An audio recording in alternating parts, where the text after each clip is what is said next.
My name is Charles Klein. Until October 16th, 2010, the worst day of my life was April 20th of that year. That was when I came home early from a business trip and found my wife of 6 years, Haley, in bed with Trent Miller. More on what happened on October 16th later. Haley's infidelity didn't completely surprise me. She had been unhappy with me and our lifestyle. The recent recession hit us hard, and we were struggling with our mortgage. Our house was worth less than our debt. Haley wanted to quit, but I believed we could make it through. Frustratingly, she had insisted on buying a large house, and now most of our income went to mortgage payments. Since Christmas, when Haley was disappointed with her gift, she had been difficult. Nothing I did made her happy. The only joy in my life was our daughter, Tina. Her happiness when I came home contrasted sharply with Haley's contempt. Marrying Haley was a mistake from the start. We were both coming out of failed relationships and rushed into marriage because we felt left out among our married friends. Despite our rocky start, I fell in love with Haley, especially after Tina was born. While some couples break up after having children, our bond seemed to strengthen, or so I thought. Turns out, Haley was either a great actress or had a split personality. Until the end of last year, I believed we had a strong relationship and a happy family. Silly me. I told Haley I'd be back from my business trip on Thursday, but I returned on Wednesday. Haley worked mornings and was free in the afternoons since Tina was in school. I decided to surprise her. Driving down our street, I noticed an unfamiliar car. It was careless of Haley, but we didn't know many neighbors, and most of the street was empty due to the housing crisis. I entered the house, not needing to be quiet because of the noise from the master bedroom. I stood for a few seconds, took some pictures on my phone, and felt overwhelming sadness realizing my marriage was over. We couldn't overcome the infidelity and betrayal. Now I had to face how much worse our financial situation would get and becoming a part-time father. I'd lose the chance to hug my daughter daily and love the woman I fell for. Haley saw me and screamed, "Get out of here, Charlie! What the hell are you doing home today?" Stunned, I reacted poorly.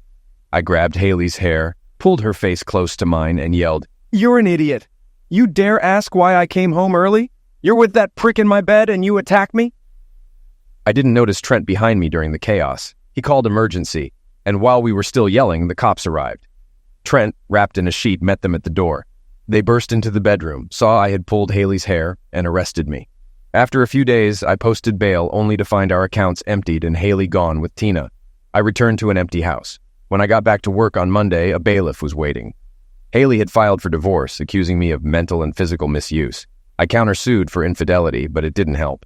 The courts awarded custody to Haley, and I had to pay child support and alimony. My credit tanked after selling the house. Though I still had my job, my life was a mess. If not for Tina, I would have left town. One positive note was being cleared of assault charges. I spent too many nights at Johnny's Tavern, listening to drunks claim they wouldn't let this happen to them. Some said I wasn't much of a man for letting someone steal my wife. I switched bars after hearing "fool, fool, fool" too many times. Leaving the bar one night, I felt disrespected. My coworkers pitied or despised me. I started considering the drunks' advice on revenge. They were full of bravado about how they'd retaliate against those who ruined my life. One Sunday, while visiting my parents with Tina, I shared my feelings of powerlessness over coffee. My parents were shocked, and my father broke the silence. "Do you want revenge, Charlie?" my dad asked. "I don't know, Dad. I just feel like I have to do something." "Revenge is complicated, son. It seems to fill a void, but rarely does. It can spiral out of control. You retaliate, and then their friends or family strike back. Just ask any Chicago gang member how well the eye for an eye principle works." I generally respected my father's problem-solving approach, thinking before acting, but I didn't want to be betrayed. "Charlie, I'll be very disappointed if you seek revenge. I raised you better than that. Just forget it." Violence rarely solves problems. Despite my father's advice, one Saturday night, everything aligned. As I left my diner, I saw Trent and Haley across the street leaving an expensive restaurant. While waiting for the valet, they kissed. A beautiful Lexus pulled up and they jumped in. As the car pulled away, I saw Haley's head drop into Trent's lap. I walked over to my old Chevy and sat down, cussing loudly and pounding the steering wheel. Once I calmed down, I turned the ignition. The car, the only one I could afford now that my finances were in ruins, barely started. I thought I had it all figured out. A few weeks later, I approached Trent at night.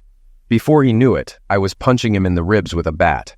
I avoided his head, not wanting to eliminate him, just cripple him. I swung again and broke his right leg, then his right arm. As he lay on the ground trying to protect himself, I aimed for his groin. Someone shouted, "I've already called the police!" I ran, tossing the bat, jacket, and mask into a dumpster 3 blocks away. The next time I picked Tina up, Haley asked directly, "Did you attack Trent?" I planned to make Haley sweat, so I just smirked without admitting or denying anything. I was the prime suspect, and the police questioned me multiple times. I had no alibi and simply said I spent the evening alone in my apartment. There were no witnesses, and the weapon was never found. Only motive linked me to the crime. Then one of the drunks from Johnny's got in trouble and tried to cut a deal. He told the cops he knew who struck Trent with a bat, claiming I had bragged about it. The drunk was lying, but the cops and DA didn't seem to care. I was charged with aggravated assault and attempted homicide. With limited finances, I was assigned a public defender. The DA's case relied on circumstantial evidence and a drunk's false testimony. The jury found me not guilty of attempted homicide, but guilty of aggravated assault. I couldn't argue too hard. I had stricken Trent with the bat. One thing worked in my favor. 3 months passed between the assault and sentencing, and Trent's injuries had mostly healed by then. The judge gave me a lighter sentence. 5 years in medium security prison. What happened on October 16th? It was worse than catching my wife with Trent. That was the day I had to submit to my cellmate, Ronald Iron Ron Young. I'm not bi and never had any desire to be with a man, but I had no choice. I ended up with no teeth, a broken nose, and 2 black eyes. Ron and his Aryan gang forced me into this prison relationship. Comply or die. 2 positives came from this nightmare. Ron's exclusivity meant I was off limits to other Aryans and protected from non-Aryan gangs. But what kind of sick system subjects prisoners to such misuse? I understand my 5-year sentence and loss of freedom, but why do we accept and even joke about the physical misuse of inmates? I didn't molestate anyone, so why must I endure this to survive? Getting information from the outside is tough. After 6 months and many letters, my mother visited me. My dad still refused to talk to me, and my mom came not out of sympathy but to vent. Haley married Trent and moved to Texas. They didn't let us see Tina before they left, and she was never allowed to come to the phone when we called. I haven't seen or talked to my only grandchild. I pleaded with Haley's mother, hoping for some understanding, but she laughed at me. Their family's cruelty is unbelievable. Mom, I never cheated on Haley. She cheated on me. All my letters to Tina came back unopened. I'm working with a prison attorney to get the judge to allow me to communicate with my daughter. Soon after, my mom softened, realizing how much I was hurting. She showed love for the rest of her visit and promised to return. I didn't tell her the worst parts of my incarceration, and she didn't ask. I won't detail those 5 years. I didn't re-educate myself, learn new skills, or become a better person. After a disastrous parole hearing, I learned to hide my emotions. In my first year as Iron Ron's cellmate, I gained strength at the gym, focusing my hatred on Ron, Haley, and Trent. My 6'1" frame became 210 pounds of muscle. When Ron found a new mate, I was released to fend for myself. The first time they came for me, there were 2 of them. They strike me badly, but both ended up in the hospital, and I went to special housing for a month. Unfortunately, my first parole hearing was scheduled during that month and wasn't rescheduled. It took another 2 years to meet the parole board. During the hearing, I struggled to find the right words. When a smug board member asked why I never apologized for bullying my ex-wife, I couldn't hold back and spat out all the venom that had built up inside me. I was married to Haley for 6 years and never raised a hand to her. She cheated on me in our bed. My one stupid act of attacking her boyfriend forced me to submit to another man, to survive and fight off molestate attempts. The justice system let her falsely accuse me of violence, take all our property, and prevented me from hiring a decent lawyer. It allows my ex-wife to deny me contact with my daughter. I served the full 5 years with no word from my daughter. My lawsuit against Haley went nowhere. I fought for my life every day. While I didn't learn new legal skills, I did learn how to swindle people online. I took a night job loading trucks for just over minimum wage, enough to stay off the streets. During the day, I worked on a new computer, creating the persona of Amy Carson, a widow building a humane shelter for pets. The Save Our Furry Friends website solicited donations, and with tens of thousands of email addresses, I managed to bring in some cash. In 2 months, I had $21,000, enough for my post-prison goals. Candy Sweet was a vision on a bar stool. It had been over 6 years since I touched a woman. I had a clinic certificate and $700 in my pocket. Dressed in Goodwill slacks and a sport coat, I approached her. "Charlie," she smiled, wearing pants. "Why pants, not a skirt?" I wondered, since I was spending the night with this beautiful escort for $600 plus tip.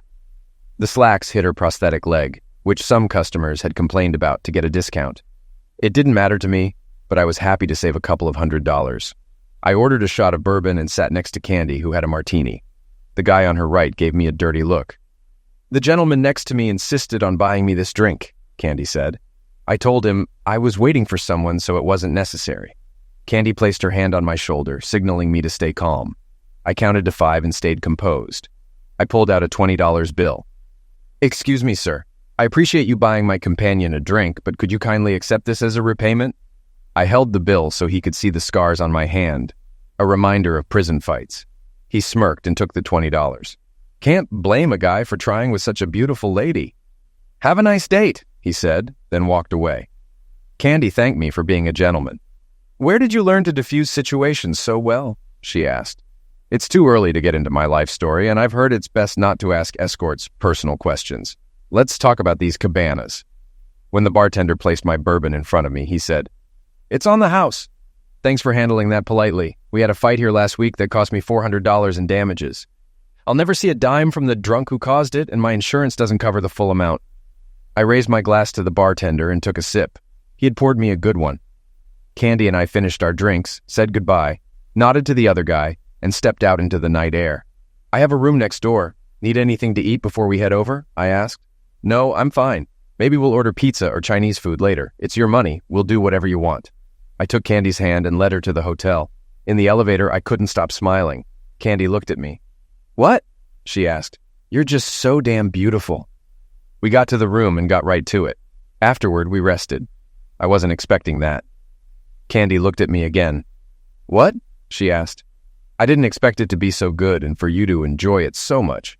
Candy laughed. "Well, I'm a professional." She kept laughing, but not at me anymore. "I've never paid for this before. I thought someone doing it for a living would have to pretend, but you didn't seem to be pretending." "Thank you. Do you want to order now?" We ordered Chinese food and showered while we waited. I noticed her prosthetic leg for the first time. It was metal just below the knee. She saw me looking. "Does it bother you?" she asked. "Actually, no, it's amazing. When we walked to the room, I didn't notice any limp."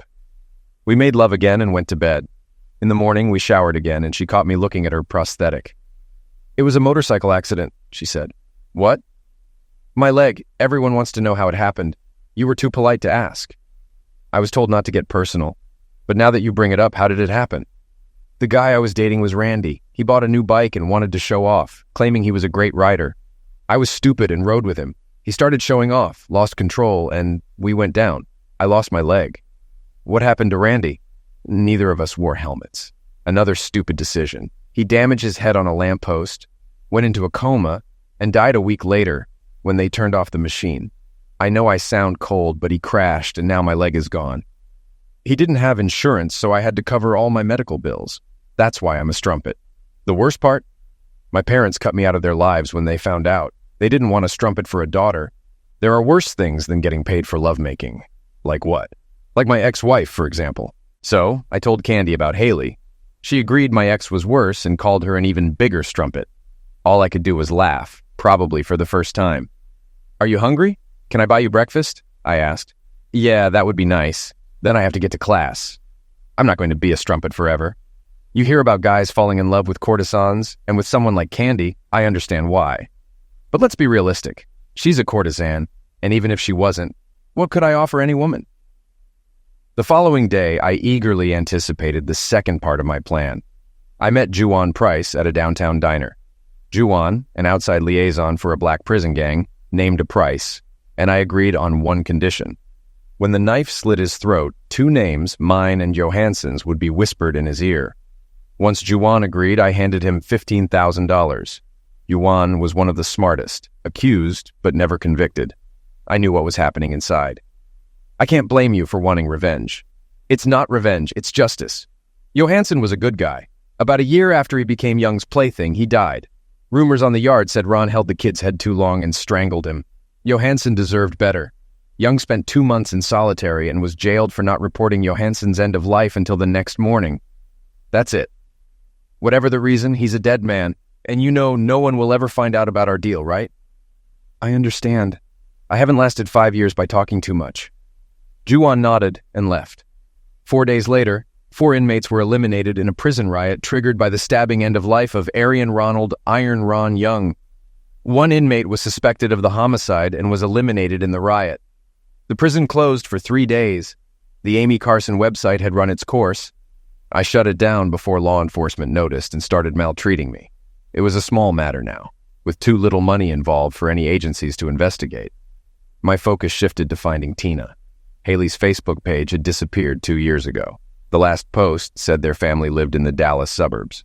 Tina had just turned 9, and the Happy family, Haley, Trent, and Tina, posed in front of Disneyland's gates. Then, nothing. Imagine my surprise when, just for fun, I Googled Trent Miller and found he was living in Chicago again. Nothing came up on Haley, but at least I had a lead. It cost a private investigator 1,000 of my illicit earnings to find out where Trent lived and worked, that he no longer lived with my ex and where he hung out after work. It took Trent a few minutes to recognize me sitting next to him at the bar. Understandable, since I looked different from the last time he saw me, during my sentencing for striking him with a Louisville slugger.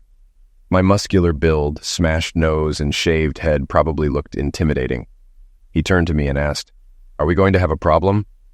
I had thought about the question and prepared an answer. "No, Trent. Striking you with a baseball bat was a mistake. It cost me 5 years of freedom, countless horrors in prison, and the pleasure of watching my little girl grow up. I came to ask if you know where Tina is." "I'd tell you if I did. Haley left me for another guy, and the 3 of them left for parts unknown."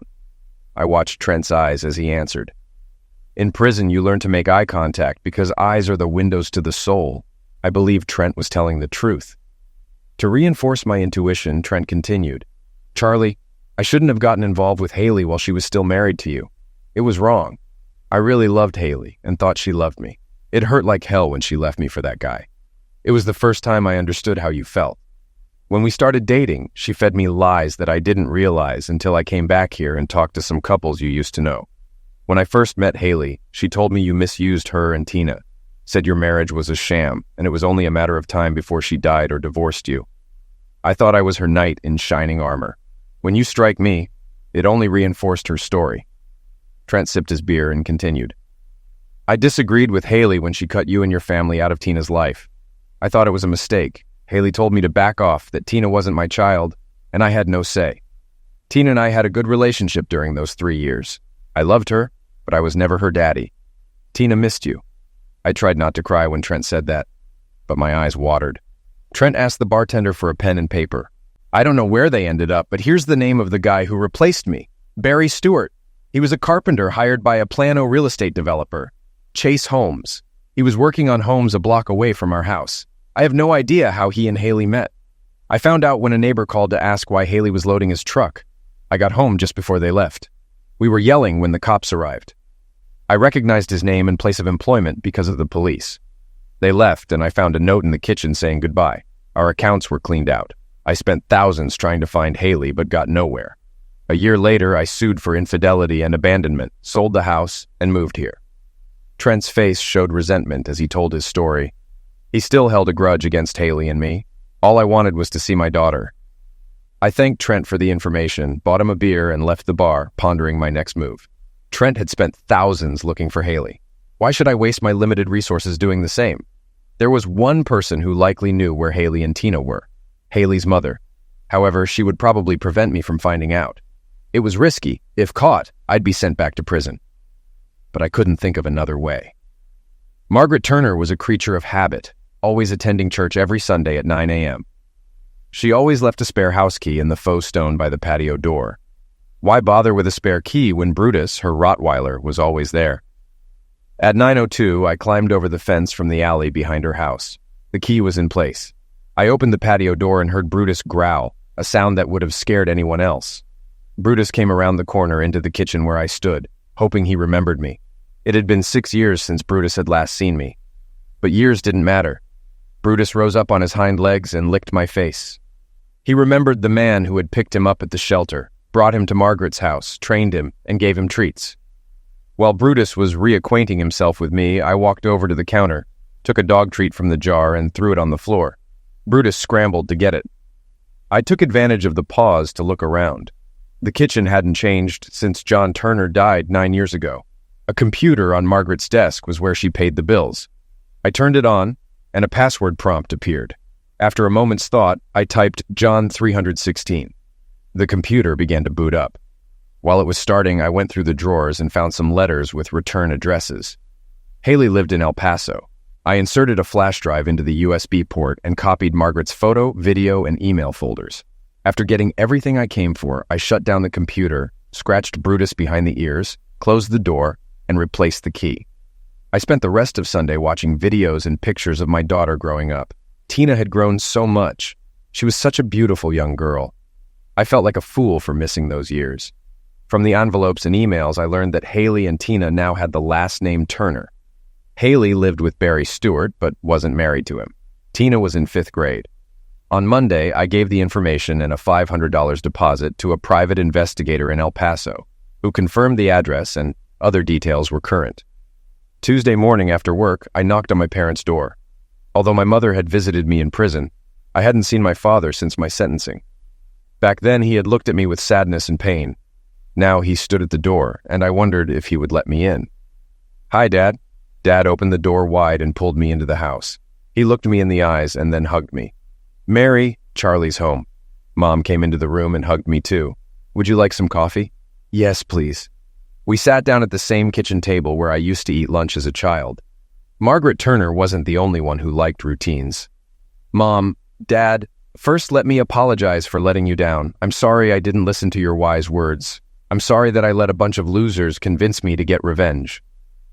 Mom hugged me again, and Dad put his hand on my shoulder and squeezed. "I know where Haley and Tina are, and I want you to help me re-establish contact with Tina. I have a few $1,000s to go to El Paso and do whatever it takes to at least get visitation rights. Will you come with me and help?" Dad answered first. "What are you planning to do? Nothing violent, right?" I was hurt that my past actions made that his first question. "No, I'm going to consult a lawyer first. I've done my time. I'm not a parolee, so I can go in and try to get a court order for visitation. But let's be honest, I'm an ex-convict, convicted of assault. I think it would be best if my parents came with me and the three of us filed an appeal." Dad looked at Mom, and I saw the pleading in her eyes. She didn't need to say a word. Dad agreed. "When do we go?" "Can you be ready in a week? I need to give notice at work and settle some things. Can we take your car? We'll need wheels while we're there." "Yeah, I'll take it to the shop tomorrow and make sure it's ready to go. We'll head out next Monday, okay?" With that, I had another cup of coffee and caught up on some family gossip. It felt good to be home again. Over the next few days, I used my free time to find the best family lawyers in the El Paso area. After finding one with great reviews, I called and made an appointment for the following Thursday. That gave us 3 full days to drive to El Paso. I hoped Dad and Mom could make the trip. Dad was almost 70, and Mom was 66. Dad's Lincoln Continental. Turns out good old Mom is a big Matthew McConaughey fan. It would have been the perfect car for the trip. But when Dad found out about the Thursday appointment, we all agreed to leave on Sunday and have an extra day to cover the 1,500 miles. That Sunday, I, a 36-year-old man, set out on the trip with my mother and father. We drove out of town. It's all freeways now, but years ago it was Route 66. Before we entered St. Louis, Dad told us how when he was only 3, his parents drove that road to Los Angeles. Back then, all the roads were 2-lane roads. You couldn't drive more than 400 miles in a day. It took the family 7 days to get to Los Angeles. It seems my grandfather, who died before I was born, had a job waiting for him in California. One of his army buddies was in the painting business. After the war, with all the new buildings being built, it was supposed to be a gold mine. Unfortunately, Dad said his mom, my grandmother, was homesick the whole year they lived in Pasadena. My grandfather packed up the family and returned to Racine. Everything ended up working out for the best. My grandfather became the CEO of an aluminum smelter. He was doing well until he was found hunched over his desk, dead of a heart attack at 58. I was born a year later and named in his honor. During the 4 days we spent in the car, Mom and Dad shared more stories about the old days, stories I had either forgotten or was too busy to listen to growing up. I moved away when I was 18, so this was the longest we had spent together since our last vacation to Washington, D.C. when I was 14. On Thursday afternoon, we arrived at the law office of Gladys Harper. Unlike my previous encounters with the law, this was a positive experience. I told the lawyer everything: how I was convicted, my time in jail, the lack of communication with Tina, how my parents were also deprived of contact, my divorce from Haley, her subsequent marriage, and her divorce from Trent. The lawyer's eyes lit up when she heard that Trent was suing for infidelity and child abandonment. It wasn't a pretty picture, but it didn't make Haley look like an angel either. The lawyer's reluctance to take our case vanished when my mother nearly broke down in tears, explaining how she couldn't hold on to her granddaughter. I gave the lawyer a deposit, and she started working on the paperwork. Now, all we had to do was wait. We decided not to spend the weekend in El Paso, and instead traveled to Big Bend National Park. Despite our preoccupation with the events in El Paso, it was an incredible weekend enjoying the sights of the quiet and stunning park along the Rio Grande. 4 days later, I received a call from Miss Harper, the administrator. We were to meet at her office Tuesday morning to prepare for a hearing before a judge.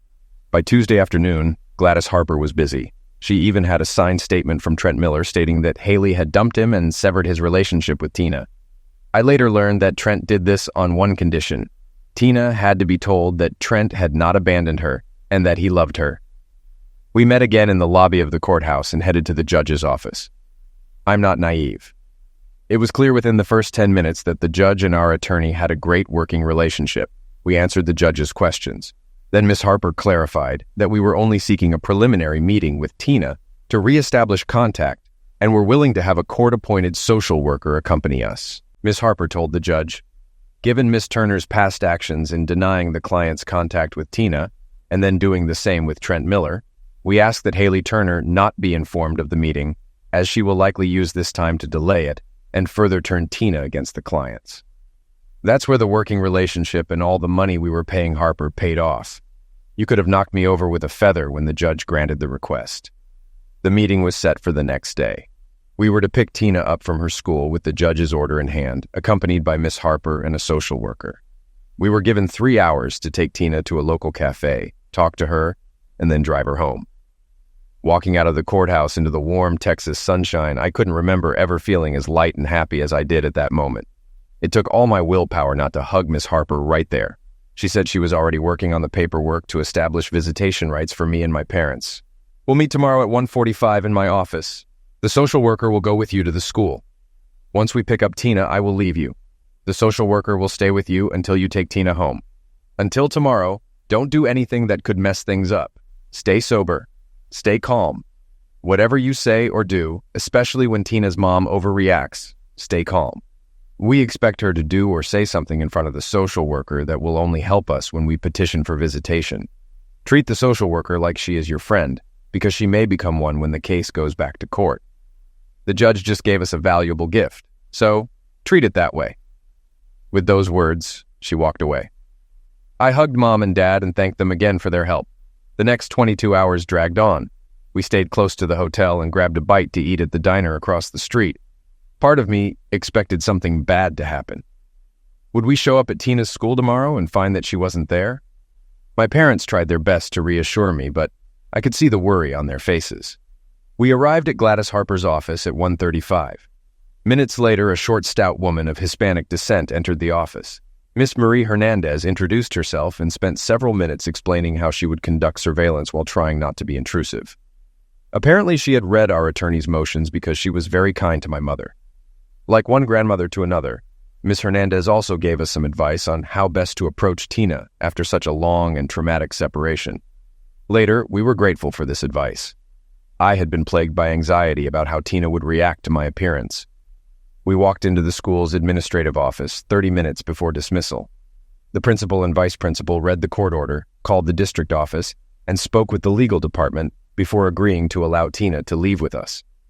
10 minutes before the dismissal bell rang, Tina was taken out of class and brought to the vice principal's office. The first person she saw was my mother, and Tina's eyes lit up when she recognized her grandmother. "Nana!"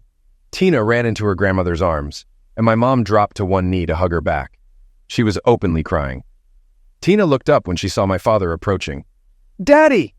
When Tina started talking, she couldn't say Grandpa and called him Daddy instead. The name stuck, and we all thought it was cute. Daddy picked Tina up, hugged her, and kissed her on the nose. Tina then looked at me, standing off to the side. "Daddy?"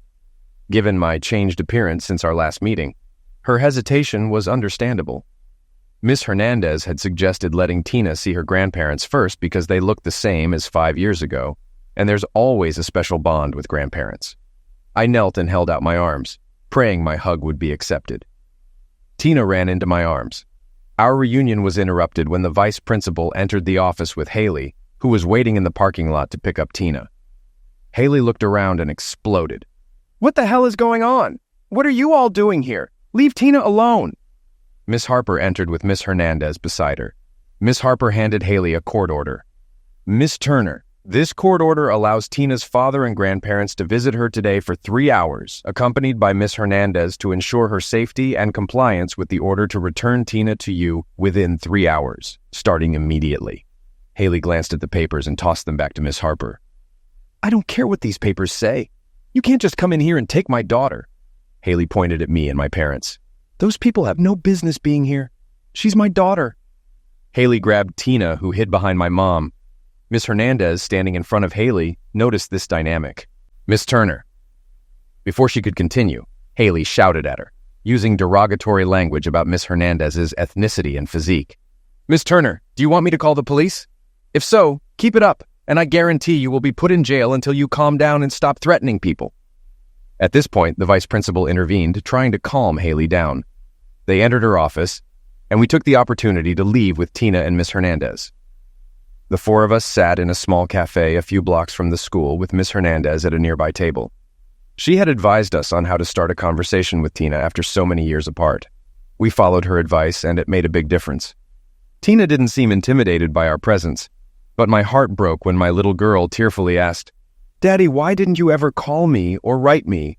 Why didn't I get cards for my birthdays?" Thankfully, I was prepared. I pulled a large manila envelope from Mom's purse. "Tina, I thought of you every day we were apart. Here are all the letters, postcards, and birthday cards I sent. They were all returned to me. Your mother sent them back. She didn't want me and your grandparents in your life. Twice I hired lawyers to get her to let me talk to you." I showed Tina the envelopes, each marked "Returned to Sender" by Haley. "But why did she do that, Daddy?" I wanted to say, "Because your mother is a cow," but I didn't.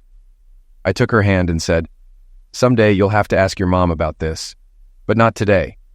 Today, let's just talk together. You, me, and your grandparents. We all love you and want to know how you're doing in school. What are your friends' names? Do you play sports?" 3 hours flew by.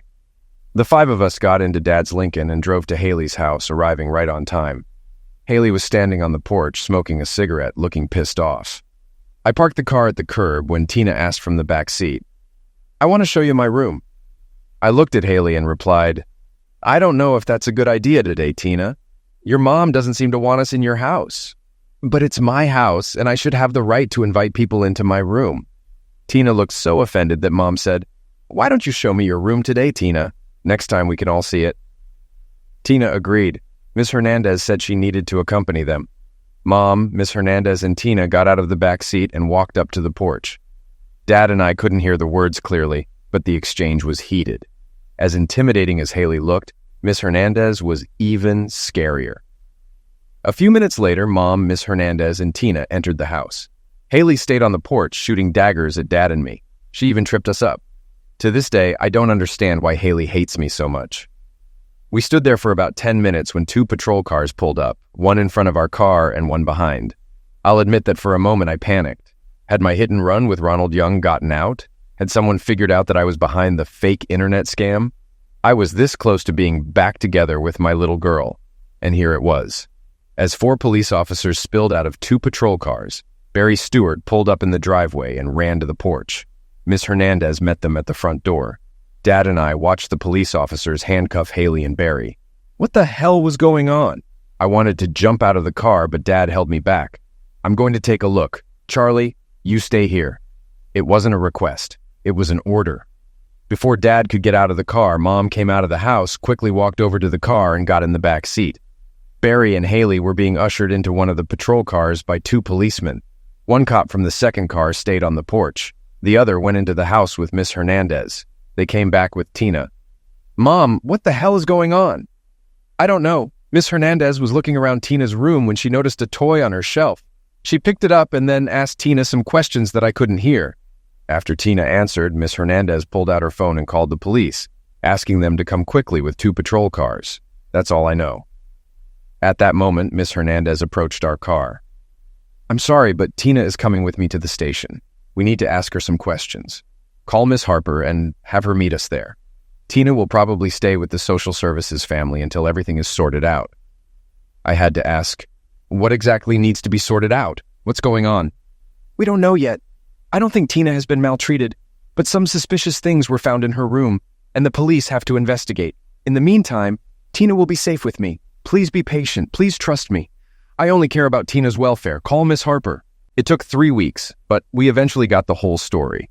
Thanks to Gladys Harper's skill, everything turned out in our favor. When Miss Hernandez found the stuffed animal on Tina's shelf, she recognized it as a remote camera. She called the police, and the camera was enough to get a search warrant. Barry's computer was found with all the incriminating information on it. It turned out that Haley didn't know about Barry's spying. It didn't help that Haley had echoed derogatory remarks about Miss Hernandez at school. Judge Torres tried to remain impartial, but it didn't help Haley. Miss Harper built such a strong case that Haley wasn't even given visitation rights. 2 months after arriving in Texas, we were leaving in Dad's car with Tina strapped into the seat next to Mom.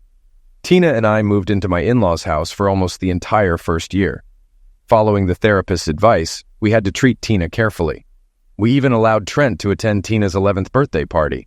Forgiveness was part of the therapist's recommendations, which meant allowing Haley's mother limited access to Tina. These measures kept me on my toes, but after a half-hour conversation with Tina's therapist, I agreed that it was for Tina's sake, and I just had to accept it. The hardest part was when Haley moved back to the city. We let Tina visit her mom at her grandmother's house a few times until her mom got a call from Margaret Turner. "I hate to do this, but I have to tell you. Haley says horrible things about you, Charlie, and Hank. I just can't believe I raised such a horrible person. It breaks my heart, but I don't want you to alienate me from my granddaughter. I don't think Haley should be with Tina anymore." That was all I needed to hear. Haley was cut off from Tina, and by going to court, she lost all rights. To Tina, it was disgusting, to say the least. Haley was swearing and threatening all of us, including Tina and Margaret, before being escorted out of the courtroom by her embarrassed attorney. Our family life was becoming like a bad episode of the Jerry Springer Show. Haley refused to obey the judge's order, showing up at our door at odd hours, ignoring the restraining order we eventually served her, and banging on our door whenever we didn't answer. Even after she spent a weekend in jail, nothing changed.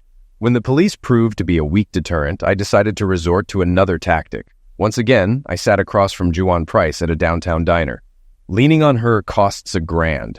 $2,000 means physical impact. 10 is permanent. I don't want her hurt. Just walk away. Okay, we'll politely ask her to leave town. Juwan accepted the envelope and left. I wasn't surprised to learn that 2 weeks later, Haley was back in Texas. A year later, I was surprised to hear she had moved back in with Barry Stewart after he was paroled.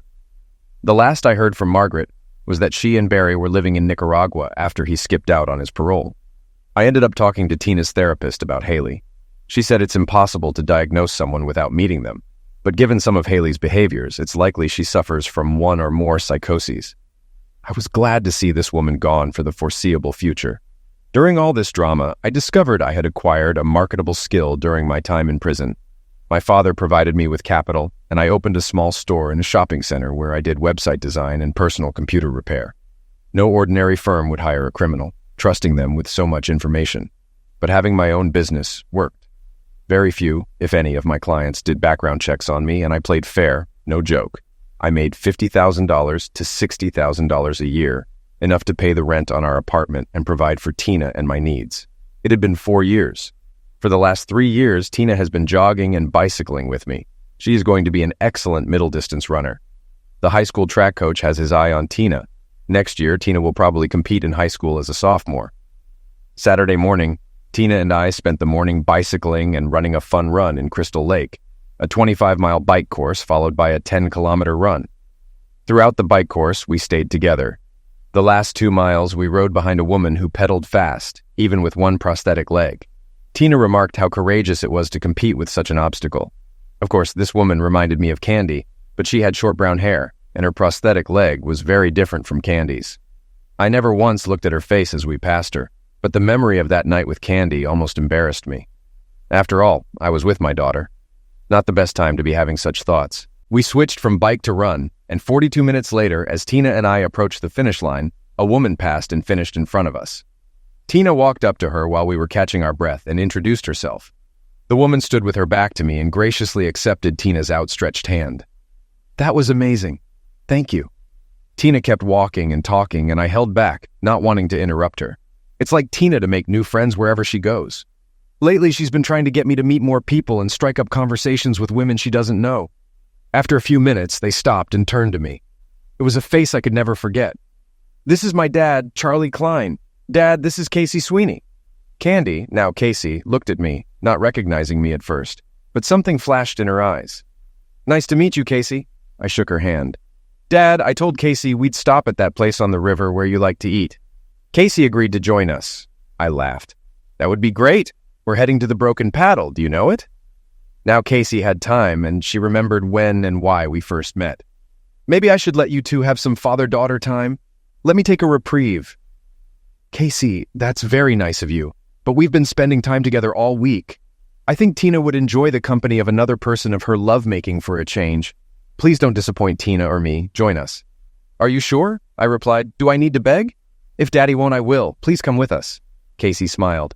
Okay, I'll meet you there. As Tina and I stowed our bikes in the car, I said a little prayer that Casey wouldn't flake on us and meet us at the Broken Paddle. She did show up, and for the next half hour, while I sat at a table eating a burger and drinking a beer, they talked between appetizers like old friends. Tina was very excited to learn that Casey graduated from the Art Institute with a degree in photography. The Art Institute is Tina's favorite museum in Chicago, and art is her favorite school subject. I spent some time eavesdropping and learned that Casey works for a marketing company as a product photographer for online catalogs. Most small retail stores that don't have their own staff use an agency like the one Casey works for to create their store websites. Their conversation was interrupted by a young man asking Tina if she wanted to join him and his friends in a game of beanbag toss. Tina asked Casey and me if that was okay to do. Sure, it would give me a chance to talk to your dad. I agreed, and Tina left with the young man. I followed her departure with my eyes, glad I could keep her in sight. You'll have a lot of work to do. She's already a beautiful young woman. Yes, but she has a good head on her shoulders. I trust her. Thank you for joining us. I didn't know what to expect when you recognized me. I'm glad you did. I don't remember Tina getting attached to anyone as quickly as she did to you. I want you to know something. When I was in the business, I didn't react to men the way you did. The way you acted with that man at the bar. And the way you treated me respectfully that night. Why didn't you ever call me again? I was hoping you would call. I decided to tell her the truth. I needed to deal with my reunion with Tina first. And when that turned into me becoming a full-fledged single parent, I focused on our relationship and Tina's mental health. I had just gotten out of prison, and it would have been easy to fall in love with you, especially with how beautiful you were. And you didn't want to fall in love with a strumpet? I didn't say that. Please don't put words in my mouth and don't think that way. I'm sorry. Are you still working as an escort? I decided to use a nicer expression to describe Casey's profession. No, not since I graduated and got this job. I have a good income and health insurance. I quit the day I was hired. My medical bills are paid and I got a new leg. And how are your parents? I seem to remember you and them being estranged. You have a good memory. Mom talks to me now. Dad still has a hard time accepting that I spent 18 months selling myself. He says he'd rather mortgage their house and empty his 401k, but I could never do that to them. It's been 3 years since my last date, and even though it's been a while, Dad seems to want to forget that horrible time in our lives. Casey and I spent the rest of the hour talking about Tina and our work.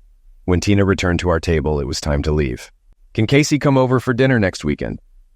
All I could think about at that moment was how happy I was to have such a smart daughter. Dinner the following weekend started a series of dinners, then dates, and eventually a romance.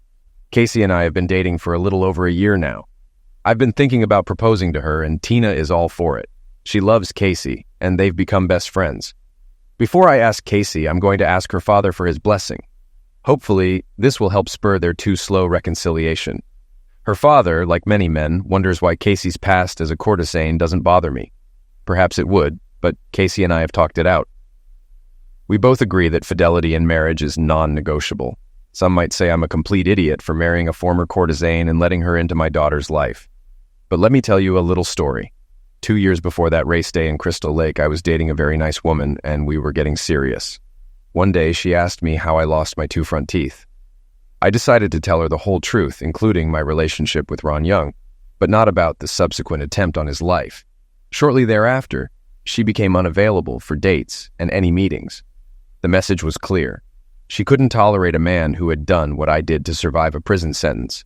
After a few months of getting to know Casey, when things got serious and we became exclusive, I decided Casey needed to know the truth and let the chips fall where they may. Casey looked up at me when I finished the story, and her blue eyes sparkled. Sometimes, to survive, we do things that contradict who we think we are. The most important thing is not to let it change you from the inside out. You have to forgive yourself and vow to remain who you used to be. You are back to being Charlie Klein, a loving father and a good guy. If you need to forgive yourself for what happened in prison, start today. I love you, Charlie Klein, and don't think you have anything to be ashamed of. Of course, Casey didn't say that when she hugged me, but she didn't need to. Sometimes forgiveness, if you love the right person, is all you need to live a good life.